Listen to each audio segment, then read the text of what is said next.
오늘은 손해와 은혜라는 제목으로 함께 말씀을 나누겠습니다. 자, 룻기 1장의 장소의 변화는 베들레헴에서 모압으로, 모압에서 다시 베들레헴으로 이동합니다. 시간은요, 룻기 1장의 시간은 몇 년 정도가 지나가죠? 헐 10년이 10년.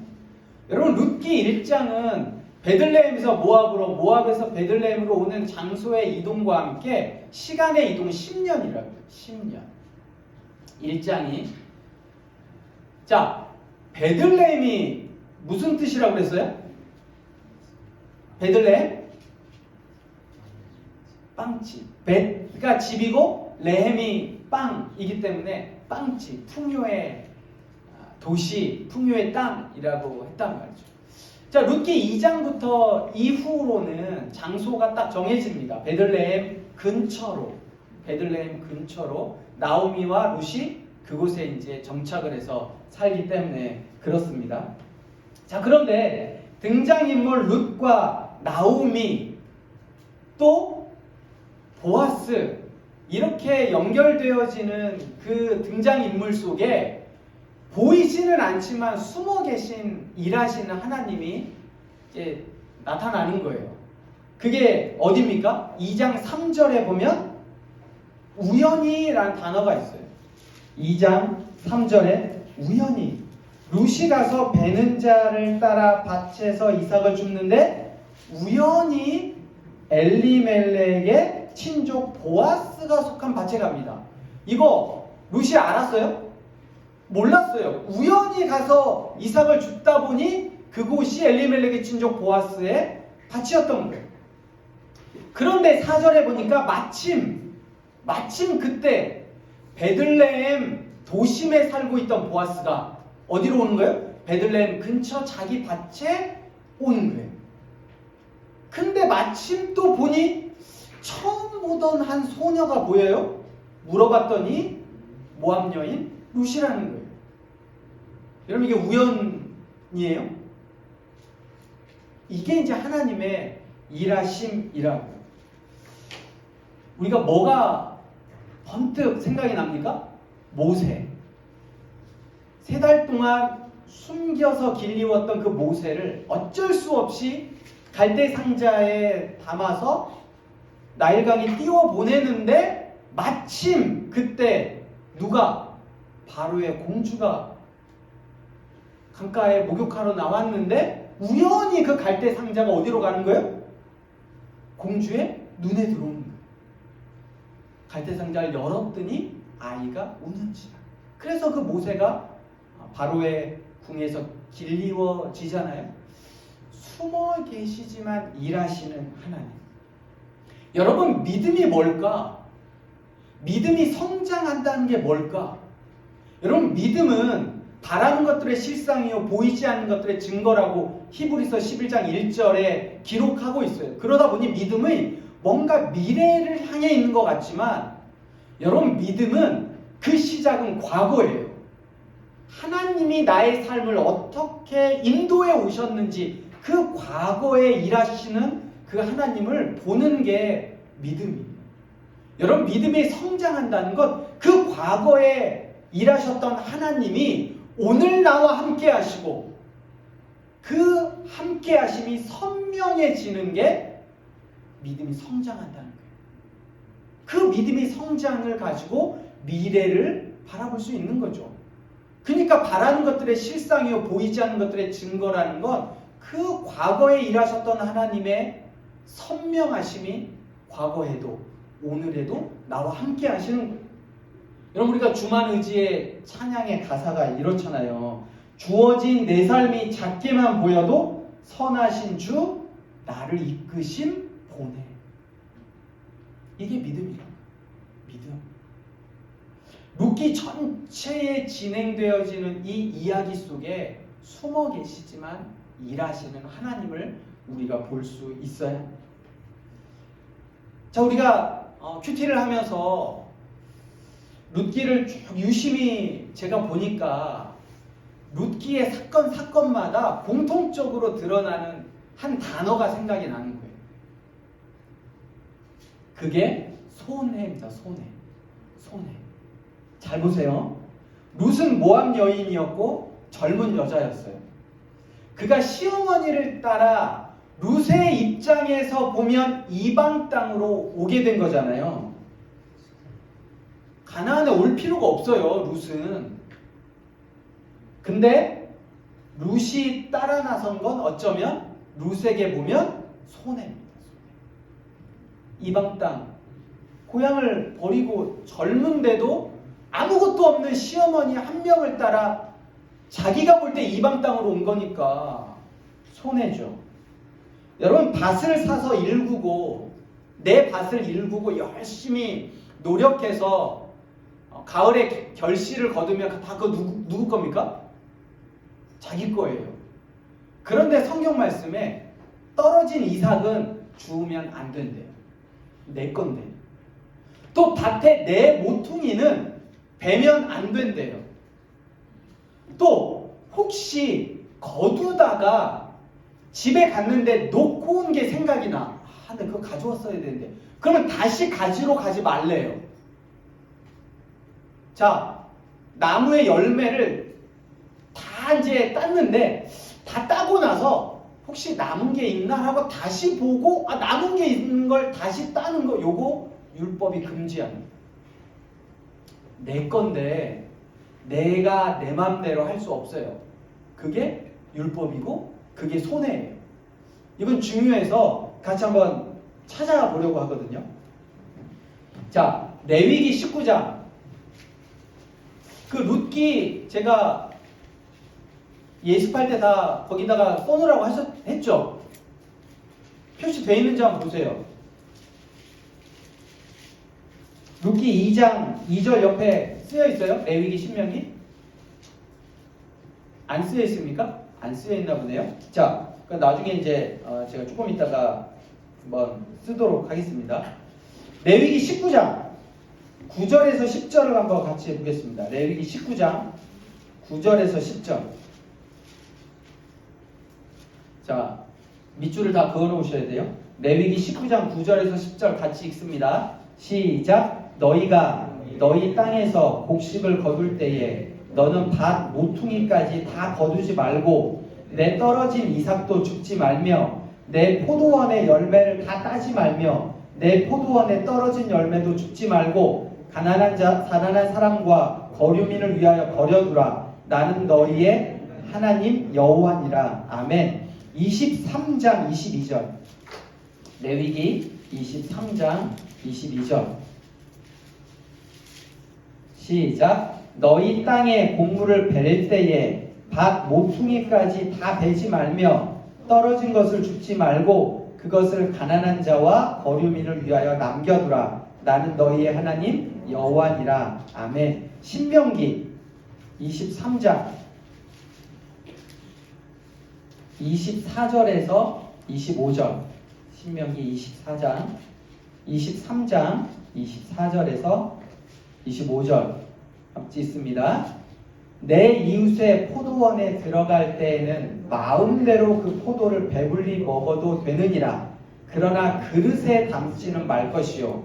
내 이웃의 곡식밭에 들어갈 때에는 내가 손으로 그 이삭을 따도 되느니라. 그러나 내 이웃의 곡식밭에 낫을 대지는 말지니라. 아멘. 자, 마지막으로 24장 19절에서 21절 읽습니다. 내가 밭에서 곡식을 벨 때에 그 한 묶은 밭에 잊어버렸거든 다시 가서 가져오지 말고 나그네와 고아와 과부를 위하여 남겨두라.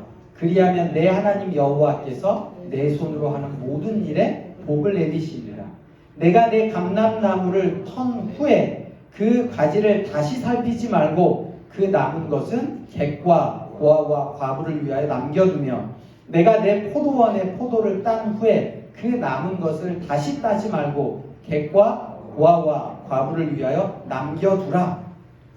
이게 하나님의 율법이에요. 주인의 입장에서 보면 손해라고요. 어떻게든 하나라도 더 소득으로 가져가야 되는데, 내가 깜빡하고 그거 가져왔어야 되는데 놓고 오면 다시 가지 말라는 거예요. 내 밭이지만 배고픈 사람이 밭에 가서 손으로 마음껏 따서 먹어도 돼요. 단 낫을 대지를 마라. 포도원에 가서 마음껏 먹어도 된다. 단 그릇에다 담아오지는 마라. 그건 도둑질이라는 거예요. 여러분, 보아스는 룻을 아내로 맞이하면 그걸로 끝이 아니라 자녀를 낳아서 엘리멜렉의 가문을 일으켜줘야 돼. 그게 고엘이에요. 무르다라는 거예요. 무르다. 그러니까 그냥 결혼해서 아내로 삼는 걸로 끝이 아니라 그 자녀를 낳아서 엘리멜렉의 가문을 이어줘야 되는데, 혹시나 오늘 본문 말씀처럼 어려워가지고 밭을 팔게 됐거나 팔았으면 다시 사줘야 돼요. 그래서 예전 엘리멜렉의 재산을 보아스가 무른다는 건 다시 자기 돈으로 그 재산을 사서 정상화를 시켜주는 거예요. 그래서 무르는 첫 번째 사람에게 그 이야기를 했더니, 내 재산이 손해가 나니까 나는 못 무르겠다라는 거예요. 여러분, 보아스 입장에서 룻을 무른다는 건 손해를 본다는 거예요. 그럼에도 불구하고 보아스는 그 손해를 감수하게 됩니다. 룻기에만 나오는 내용이 아닙니다. 사도행전 4장 32절에서 37절에 보면 우리가 잘 아는 것처럼 신약시대 초대교회는 자기의 것을 자기가 사용하지 않고 자기 거라고 하지 않고 교회에 다 내어놓고 함께 가난한 자와 함께 다 사용했던 모습을 우리가 초대교회 역사를 통해 보게 됩니다. 이거 내 거잖아요. 아니면 내 가족이 쓸 수 있는데 그거를 교회에 내서 교회 안에서 다 같이 유무상통했던 게 신약시대의 초대교회 모습이에요. 뭐예요? 손해보는. 최근에 투르키에 강진이 났죠. 전 세계 각국에서 구호 물품도 보내고요. 또 119 구조대들이 다 터키로 날아갔습니다. 그거 돈 누가 낼까요? 다 각국 정부에서 부담합니다. 근데 우리가 이렇게 수고했으니까 나중에 터키 정부 이렇게 해줘 라고 하지 않아요.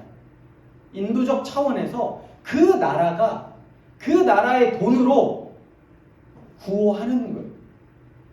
그들이 사용하는 경비 다 자국 부담입니다. 각 정부 입장에서는 뭐예요? 손해죠. 그럼에도 불구하고 오늘도 그 일이 계속 진행이 되어집니다. 다시 말씀으로 돌아오면 룻기의 이야기는 하나같이 손해예요. 손해를 이야기하고 있어요. 그런데 룻기의 주제를 손해라고 어느 누구도 이야기하지 않습니다. 룻기의 주제를 헤세드라고 얘기해요. 이건 선대라고 번역됩니다. 선하게 대했다는 거고요. 또 인애라고 이야기합니다. 자비롭게 대했다는 거예요. 그리고 또 이 헤세드를 이렇게 번역합니다. 은혜. 세상적으로 보면 손해인데 성경은 그걸 손해라고 안 하고 은혜라고 부르고 있습니다. 이렇게 의식적으로 손해임에도 불구하고 그 일을 행하는 건 인간밖에 없거든요. 그런데 왜 그러냐면 하나님의 형상으로 창조되었기 때문인 것 같습니다. 그런데 우리 인간의 손해 쉽지 않죠. 근데 그 인간의 손해는 한 번쯤 생각해 볼 수 있지만 가장 큰 손해는 누가 보셨을까요? 하나님이에요. 자기가 만든 인간들의 배신, 그 죄악, 그 죽음. 그런데 그 죽음을 다시 생명으로 바꾸시기 위해 자기 하나뿐인 아들을 내어주신 하나님의 손해. 그 손해로 인해 우리는 생명을 얻었고 구원을 받게 되었습니다. 그래서 이제 더 이상 손해라고 하지 않고요. 그걸 우리는 뭐라고 부릅니까? 은혜라고 부르게 됩니다. 지금까지 우리는 살아오면서 내가 인식하든 인식하지 못하든 수많은 은혜를 받으며 살아왔고 다양한 사람들이 베풀어준 은혜 때문에 여기까지 온 것입니다. 이번 주 한 학생과 회화에서 식사를 하면서 그러니까 국밥집에서 1시간이 좀 넘게 있었으니 굉장히 많은 이야기를 했거든요. 이야기를 하고 이제 집으로 가는 그 길에 이렇게 물어보는 거예요. 목사님, 캠퍼스에서 참 많은 학생들을 만나시는데 오늘 저에게 이런 조언을 해주신 것처럼 제가 볼 때 정말 많은 사람들을 만나시는데 힘드시지 않으세요? 그래서 힘들다고 그랬어요. 힘들어. 근데 어떻게 하시냐고. 그래서 제가 이런 얘기를 했어요. 누구누구야, 너 지금 취준 정말 힘들지. 네가 아까 이야기했던 것처럼 나이가 30이 다 돼가는데도 아직 취직을 못한 이 일 때문에 너무 힘들고 어렵잖아. 근데 나중에 네가 어느 때 결국 하나님이 은혜를 주셔서 하나님이 인도하신 대로 갈 텐데 그 나이가 들면 있잖아, 나처럼 누군가에게 조언을 해줄 그런 상황이 될 거야. 사실 나도 수많은 믿음의 선배들을 통해서 이렇게 조언받고 여기까지 온 거야. 그래서 내가 그냥 너에게 베풀어 주는 거야. 그랬더니 그 친구가 기도해 주세요. 저도 정말 그런 삶을 살고 싶다. 저도 그렇고 우리 모두는 다 내 스스로의 노력으로 여기까지 온 게 아니라 누군가의 손에 그리고 누군가의 은혜로 지금 이 자리에 와 있다는 사실을 기억해야 합니다. 제가 제일 좋아하는 성경 구절 중에 하나가 야고보서 1장 27절이에요. 하나님 앞에 정결하고 더러움이 없는 경건은 곧 고아와 과부를 그 환난 중에 돌보고 또 자기를 지켜 새 속에 물들지 않는 것이다. 경건이 뭘까? 우리가 평생 하나님 앞에 붙잡고 가야 되는 게 경건한 삶이거든요. 근데 그 경건을 두 가지로 수식해 줬어요. 정결한 경건, 더러움이 없는 경건. 누구 앞에서요? 하나님 앞에서. 그건 뭐냐면 고아와 과부를 그 환난 중에 돌보는 거예요. 그리고 또 새 속에 물들지 않는 거거든요. 자기 자신을 지켜. 여러분, 우리가 세상을 따르는 것 정말 많죠. 그런데 오늘 말씀, 룻기 말씀에 의거해 보면 세상은 손해보지 말라고 얘기해요. 야, 손해보지 마. 악착같이 뭐라도 하나 얻어내. 제가 얼마 전에 아내와 함께 강원도에, 이건 갑자기 생각난 거예요. 이 설교에 없는데 갔는데 그 이제 그 히터가 안 나오는 거예요. 히터가. 그래가지고 이제 이야기를 했죠. 근데 이제 바꿔달라. 근데 한참 있다가 이제 처음에는 이제 오셔가지고 뭔가 고쳐주신다고 하더니 한참 지나서 고쳐지는 것도 아니고 그 바꿔주시겠다는 거예요. 그래서 이제 한참 왔는데 그 오시는 분한테 제가 이제 화를 좀 냈어요. 아니 지금 우리 오후 시간 다 이거 날라간 거 아니냐. 이거 이렇게 이동하는 그 호실을 따뜻한 거 맞냐? 제가 이렇게 이제 얘기를 했단 말이죠. 그래서 이제 네, 제가 확인했습니다. 이렇게 이제 하고 방을 이동을 했어요. 근데 아내가 하는 말이, 아니 무슨 갑질을 하고 그래. 아니 당신이 안 나간 것이 뭐 오후 시간을 왜 버려? 아니 나갈 수도 있었는데 당신이 안 나간 거잖아. 아니 왜 진상을 하고 그래? 이렇게 이야기를 하는 거예요. 그래서 그렇구나. 아니 그 사람도 고용돼서 일하는 사람인데 아니 내가 뭐라고 그래서 제 마음에 회개를 하게 된 시간이 있었어요. 여러분, 세상은 그렇게 뭔가 내가 조금 있다는 걸로 막대하거든요. 결코 손해보지 않으려고 그래요. 아, 4시간 이거 뺏겼으니까 어떻게든지 보상을 해달라라고 이야기하기도 한단 말이죠. 근데 하나님 앞에 정결하고 더러움이 없는 경건은 자기를 지켜서 세속에 물들지 않는 거예요. 나와 상관이 없는 사람들을 때로는 돌보는 거. 아니, 어쩌면 상관이 있는 사람들에게도 에너지가 들어가잖아요. 그죠? 자녀를 돌보는 거, 부부가 같이 또 연인으로 공동체를 섬기는 거, 다 이게 헌신과 수고가 들어가요. 누가 알아주든 알아주지 못하든.